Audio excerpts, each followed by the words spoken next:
बलूचिस्तान में दहशतगर्द तंजीमों के सदेबाब के लिए फौजी ऑपरेशन की मंजूरी। मासूम शहरियों और गैर मुल्कियों के खिलाफ काम करने वालों को सख्ती से कुचलने का फैसला। वज़ीर आज़म की ज़ेर सदारत एपेक्स कमेटी इजलास का एलामिया जारी। नेक्टा को दोबारा से फाल करने, कौमी और सूबाई इंटेलिजेंस फ्यूजन के क़याम पर इत्तेफाक। खतरात की निशानदही के मराकज़ का क़याम। सूबाई एपेक्स कमेटियों की ज़ेर निगरानी ज़िलाई कोऑर्डिनेशन कमेटियों के क़याम की मंजूरी। चैलेंजेस से निपटने के लिए मुस्बत कौमी बयानी के फ़रोग़ पर जोर। शुरका को मजहबी इंतहा पसंदी, दहशतगर्दी, गैर कानूनी सरगर्मियों समेत दीगर चैलेंजेस से निपटने के लिए इक़दामात पर ब्रीफिंग दी गई। एससीओ कॉन्फ्रेंस हुई, बड़ी कामयाब कॉन्फ्रेंस हुई, लेकिन हर मौके के ऊपर यहाँ पर कोई ना कोई धरना होता था। बैठकर ठंडे दिल के साथ इन मामलों को सोचना है कि क्या ये पाकिस्तान के मफाद में है। फैसला करना है कि हम धरने दे लें, लॉन्ग मार्चेस कर लें, या फिर तरक्की और खुशहाली के मीनार खड़े करें। It's all up to us. IMF से जान छुड़वाएंगे, चाहे ये आपका कस्टम ड्यूटीज हैं, सेल टैक्स हैं। फैसला करना होगा, धरने देने हैं या तरक्की करनी है। धरने या जुलूस मसाइल का हल नहीं, बैठकर बात करना होगी। एहतजाज और धरने बाद में भी हो सकते हैं। वज़ीर आज़म शहबाज शरीफ का एपेक्स कमेटी के इजलास से खिताब बोले, तरक्की और खुशहाली के लिए मुआशी और सियासी इस्तेहकाम ज़रूरी है। मुईशत आहिस्ता आहिस्ता मुस्तहकम हो रही है, तमाम इदारों का अहम किरदार है। आर्मी चीफ ने भी बेहतरीन काम किया। IMF प्रोग्रामों में सूबों के ताउन पर शुक्रगुजार हैं। बैरूनी सरमायाकारी हुकूमत की अव्वलीन तरजीह है। मुल्क की तरक्की के लिए टैक्स आमदन को बढ़ाना और टैक्स चोरी को रोकना होगा।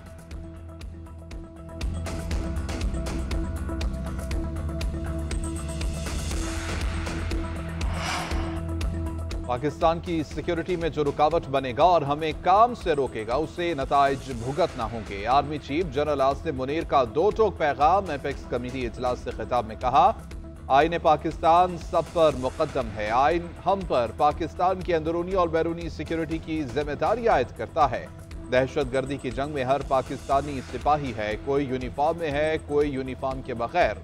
सब ने मिलकर दहशतगर्दी के नासूर से लड़ना है। पाक आर्मी और सिक्योरिटी इदारे गवर्नेंस में मौजूद खामियों को अपने सिपाहियों की कुर्बानी देकर पूरा कर रहे हैं।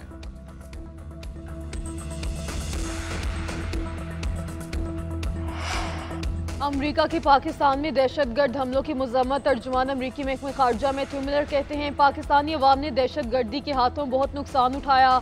हमारे दिल दहशतगर्दी से मुतासरा खानदानों के साथ हैं। दहशतगर्दी रोकने के लिए हुकूमती रहनुमाओं से बातचीत के लिए पुराज़्म है। दहशतगर्दी के खिलाफ सिविलियन और फौजी सलाहियत बढ़ाने के लिए पाकिस्तान के साथ मुशावरत जारी है।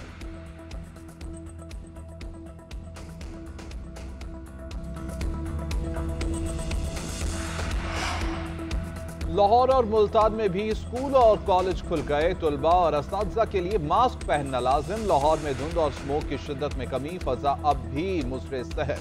एयर क्वालिटी इंडेक्स 334 पर पहुंच गया। पंजाब में रहीम यार खान सबसे आलूदा शहर। फजा में आलूदा जर्रात की तादाद 511 तक पहुंच गई। लाहौर का दूसरा नंबर। मुल्तान में इंडेक्स 326, फैसलाबाद 283, पिंडी भटिया में 230 रिकॉर्ड किया गया।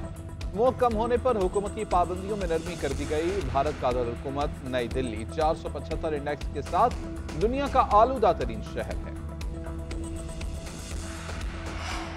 बानी PTI और बुशरा बीबी के खिलाफ 190 मिलियन पाउंड रेफरेंस की समाअत आज फिर होगी। अदालत ने मुल्जिमान से सवालनामों पर जवाब तलब कर रखा है। बानी PTI ने 16 गवाहों की फहरिस्त दे दी। एहतसाब अदालत से गवाहान तलब करने की इस्तदा भी कर दी।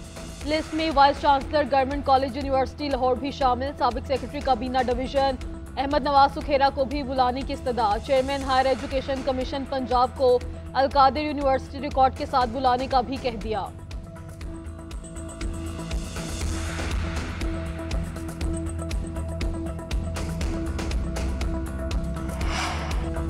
बानी PTI ने अली अमीन गन्नापुर और बैरिस्टर गौहर को एस्टैब्लिशमेंट से मुज़ाकरात की इजाजत दे दी। अलीमा खान की मीडिया से गुफ्तगू में तस्दीक। कहा कि बानी ने 3 मुतालिबात पर मुज़ाकरात की इजाजत दी। सियासी जमातें हमेशा मुज़ाकरात के दरवाजे खुले रखती हैं।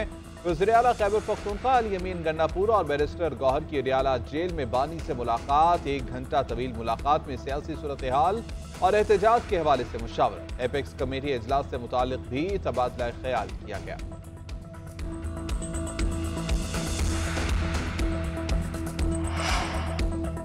बानी PTI ने मुज़ाकरात करने हैं तो उन्हें 9 मई वाला पुल अबूर करना होगा। वज़ीर दिफा ख्वाजा आसिफ ने बता दिया। कहा, बानी PTI की पूरी तारीख एस्टैब्लिशमेंट से ताल्लुकात पर मुहित है। एपेक्स कमेटी इजलास में खुशगवार माहौल में बात हुई। अली अमीन की ज़ेर-ए-सदारत बातचीत। केपी में दहशतगर्दी से मुतालिक रही।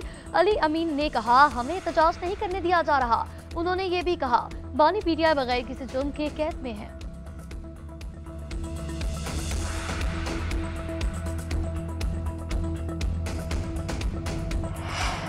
पीटीआई के एहतजाज की कॉल, हुकूमत भी निमटने के लिए तैयार। वजारत दाखिला का सख्त इक़दाम का फैसला। इस्लामाबाद में 2 माह के लिए दफ़ा 144 नाफिज।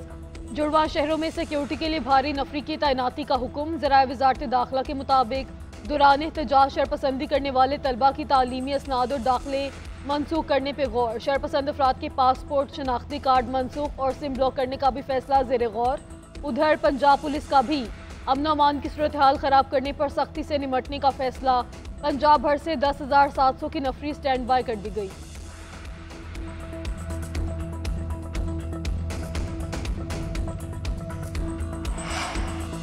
जो एहतजाज की तारीख दी उस पर निकलेंगे। इनकी तैयारियां बता रही हैं कि टांगें कांप रही हैं। शेख वकास अकरम कहते हैं कि अभी से रास्ते और ट्रांसपोर्ट बंद की जा रही है।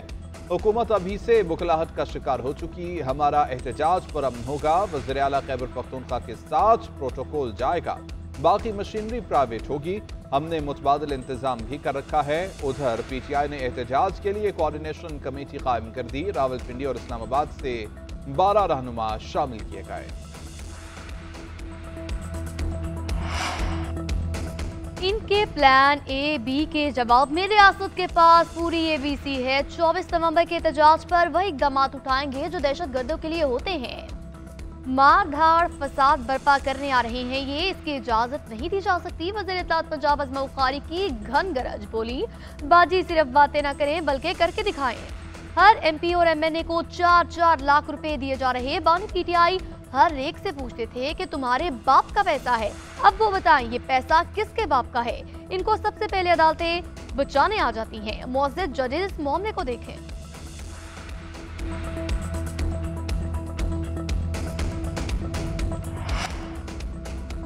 बच्चों की सेहत, फलाह बहबूद और तालीम व तफरीह को उजागर करने का दिन। पाकिस्तान समेत दुनिया भर में आज यौम अतफाल मनाया जा रहा है। वज़ीर आज़म शहबाज शरीफ कहते हैं कि बच्चे मुस्तक़बिल के मामाद और कौम का कीमती असासा है। बच्चों की जिंदगियां बेहतर बनाने के लिए मुतादिद इक़दाम किए गए हैं। दानिश स्कूलों ने बेशुमार बच्चों की जिंदगियां बदल दी। स्कूलों में ग़िज़ाइयत का प्रोग्राम मुतारिफ कराया है ताकि बच्चों को सेहत से भरपूर खाना मिले। नौजवान नस्ल की नशोनुमा और खुशहाली के लिए कोशिशें कर रहे हैं। दिफाई सनत के फरोग और शराकत दारी का नया दौर। कराची एक्सपो सेंटर में बैनुल अक़वामी दिफाई नुमाइश आइडियाज़ 2024 जारी। पहले रोज पाकिस्तान की दिफाई क़ुव्वत का भरपूर मुज़ाहरा। अल-खालिद और हैदर टैंक, बख्तरबंद गाड़ियाँ, anti missile defence system, cyber defence और पाकिस्तान का पेशावर 3 ड्रोन तवज्जो का मरकज़।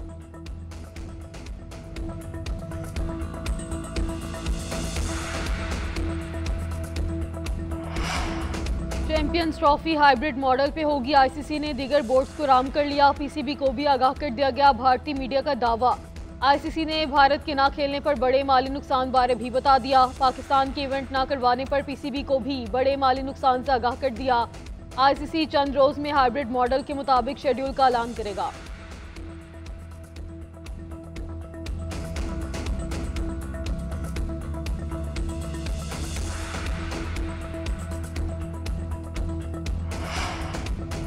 जिम्बाब्वे के खिलाफ T20 और वनडे सीरीज। कौमी स्क्वाड मेलबर्न से जिम्बाब्वे के लिए रवाना। पाकिस्तान जिम्बाब्वे के साथ 3 दिन मैचेस पर मुश्तमिल वनडे और T20 सीरीज खेलेगा। नेशनल क्रिकेट एकेडमी के कोच शाहिद असलम कौमी क्रिकेट टीम के बैटिंग कोच मुकर्रर। जिम्बाब्वे और जनूबी अफ्रीका के खिलाफ सीरीज पहली असाइनमेंट होगी। PCB का कौमी टीम के लिए स्पिन बॉलिंग कोच मुकर्रर करने का भी फैसला।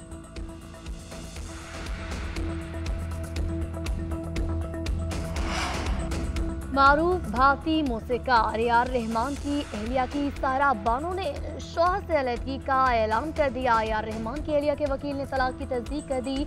नाकाबिल हल इख्तिलाफात को अलहदगी की वजह करार दिया। AR रहमान की सारा से शादी 1995 में हुई। दोनों के 3 बच्चे हैं।